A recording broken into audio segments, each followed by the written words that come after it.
Start off with our One Detroit contributors. Say hello to Nolan Finley of the Detroit News and Stephen Henderson of American Black Journal. Hey guys, the kids are back in school and there's cheers everywhere. It's from the most wonderful time. It is. They need to be back in school, and some kids started earlier. I know in my district they started before Labor Day, and a lot more school districts are doing that around the state. We need to adopt a year-round model, and I know that, the tourism industry pushes back on that a lot, but too much knowledge falls out of these kids' heads. I actually go back and forth about the year-round school thing. I am a little bit of a purist and believe that summer time off matters. We all had it for 3 months every year. It's okay for them to learn how to be bored too, if they're not enriching their minds at all times. But that's just a small part of what we're talking about when we're talking about education in Michigan, specifically looking at funding right now. School districts don't know what they're going to be having to use with because the budget isn't done yet.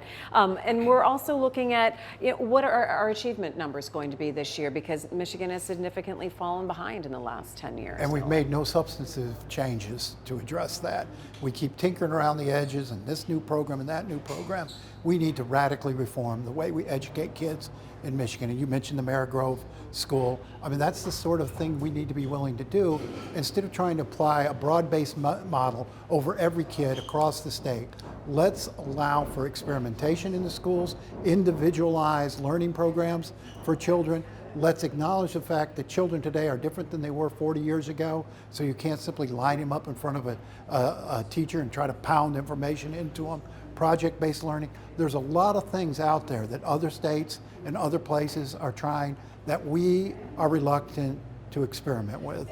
But with that kind of change or that kind of innovation and experimentation, does that take different kind of funding? And should that be something that we are looking at in Michigan about maybe changing the way that we fund our schools? So I mean, I say this a lot, and I say it a lot on the show.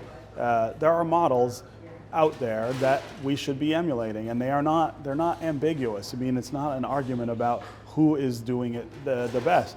Massachusetts, Maryland, they lead the nation each year in outcomes and achievement. And if you look at the way they fund schools, if you look at the way they govern schools, if you look at the way they hold schools accountable, if you look at the way they manage innovation, those are the pathways to duplicating what they do. We don't do anything that they do in those states here in Michigan. Would you say that it's not as political in those states, that there is a more of an above board push from the business community, or saying this is not going to change each year with the legislature, it's going to be a constant? That's certainly the case in Tennessee and Colorado. I don't know about Massachusetts and Maryland, but we keep trying to go at this from the money end. Give us more money.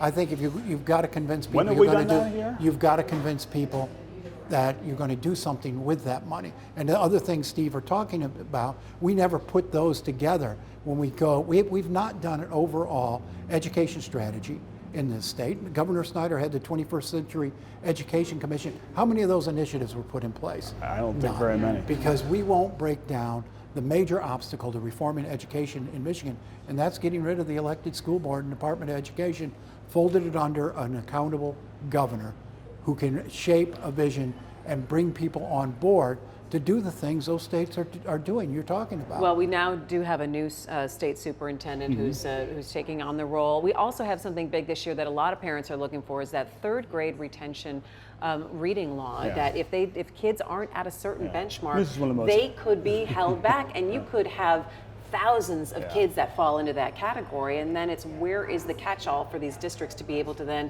give them the help that they need to achieve that? Yeah, well, so I mean, it's one of the most asinine pieces of legislation I think ever considered, let alone passed. As a practical matter, it could never work. You could never do what they are asking school districts to do, which is to hold kids back on that scale. But the other reason it makes no sense is that it ignores practice. The simplest way to make sure that kids read at level by third grade is to make sure that there's a reading specialist in every classroom in the first 3 grades, kindergarten, first, and second. When you do that, and there are places in Detroit schools where you can find that they are trying that. There are places in schools all over the state where they're trying that. When you do that, you almost never come up with this issue that kids by third grade are still trying to learn to read. But we won't do that. That's specialized help. And that does take some of the funding. You gotta pay for it. It does, or you can do things differently. I mean, John Engler, and I'll credit him with this idea because I think it's a good one, said the first 3 years of education should be about nothing but reading, because you can't teach anything else until the kids can read. The curriculum already reflects that, actually. Well, you don't have that sort of immersed reading program those first 3 years. If you did, you wouldn't have so many third graders who can't read. And we know in Detroit we have this Beyond Basics program That's one that of has the proven itself able to bring a kid to grade level reading any age, bring the kid to grade level reading by 6th grade.